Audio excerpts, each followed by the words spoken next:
नमस्ते आप सभी को। मैं रीना ढिल्लो एक बार फिर से स्वागत करती हूँ आप सभी का अपने YouTube चैनल हिंदी विषय श्रृंखला में। तो भाई आज कई दिनों के बाद मैं क्लास ले रही हूँ ऑन बोर्ड, क्योंकि एग्ज़ाम की जो डेट है वो नज़दीक आ गई है। जो हिंदी विषय वाले बच्चे हैं और जिनका हरियाणा असिस्टेंट प्रोफेसर का एग्ज़ाम है वो 1 जून 2025 को होने वाला है। तो उसी के अकॉर्डिंग मैं कुछ महत्वपूर्ण प्रश्न आपके लिए लेकर आई हूँ, और ये केवल दिखने में वन लाइनर हैं, परंतु इनके साथ साथ बहुत सारी जानकारी मैं आपको देने वाली हूँ। तो अंत तक आप वीडियो को देखना, और जो क्वेश्चन मैं आपसे पूछूं उनके जवाब आप कमेंट में दे सकते हैं। तो सबसे पहला जो प्रश्न है वो है, आदिकाल को सिद्ध सामंत काल किसने कहा? तो राहुल सांकृत्यायन ने आदिकाल को सिद्ध सामंत काल कहा है।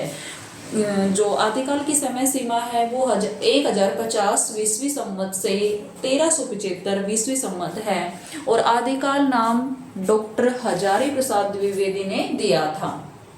डॉक्टर रामचंद्र शुक्ल ने इसको वीर गाथा काल नाम दिया था, जो उचित नहीं था।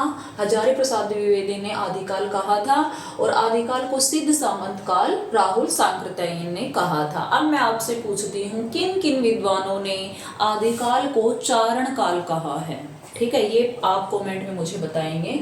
दूसरा प्रश्न है, देवनागरी लिपि का विकास क्रम क्या है? तो सबसे पहले जो लिपि थी वो है ब्राह्मी लिपि। ठीक है, ब्राह्मी से फिर गुप्त लिपि, गुप्त लिपि के बाद कुटिल लिपि, जिसको हम सिद्ध मातृका लिपि भी कहते हैं, और उसके बाद आती है हमारी देवनागरी लिपि, जिसमें हम हिंदी भाषा को लिखते हैं।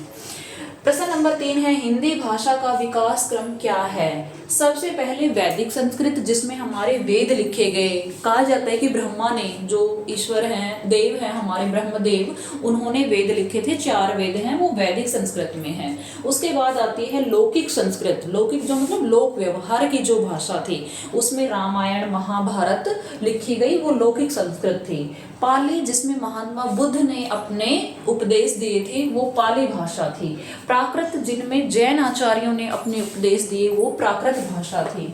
उसके बाद आई हमारी अपभ्रंश, जो भाषा का बिगड़ा हुआ रूप, जिसको हम कह सकते हैं अपभ्रंश को। उसके बाद है अवहट्ट, और फिर आई हमारी हिंदी भाषा अंत में। तो अब देखते हैं कि जो इनकी समय सीमा है वो कितने से कितने तक रही है।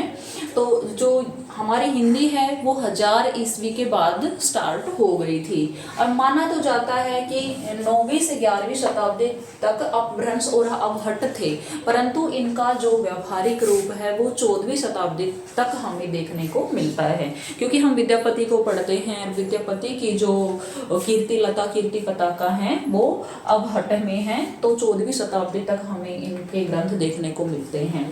फिर है जो हमारी पाली और प्राकृत है, लौकिक संस्कृत और वैदिक संस्कृत, ये हमारी 1000 ईस्वी पूर्व से 500 ईस्वी पूर्व तक हो जाती हैं दोनों, और 500 ईस्वी पूर्व से लेकर के 1000 ईस्वी पूर्व तक हमारी अवहट्ट हो जाती है, और 1000 ईस्वी से फिर हमारी हिंदी स्टार्ट होती है। उसके बाद आता है प्रश्न नंबर 4, रूपवाद का सिद्धांत किसने दिया? रूपवाद का सिद्धांत कोलरिज ने दिया था, और कोलरिज का जो जन्म है वो 1772 में हुआ था। कोलरिज का जन्म 1772 में, और इन्होंने एक बहुत ही महत्वपूर्ण ग्रंथ की रचना की थी, जिसका नाम है बायोग्राफिया लिटरेरिया, और जिसको इन्होंने लिखा था 1817 में।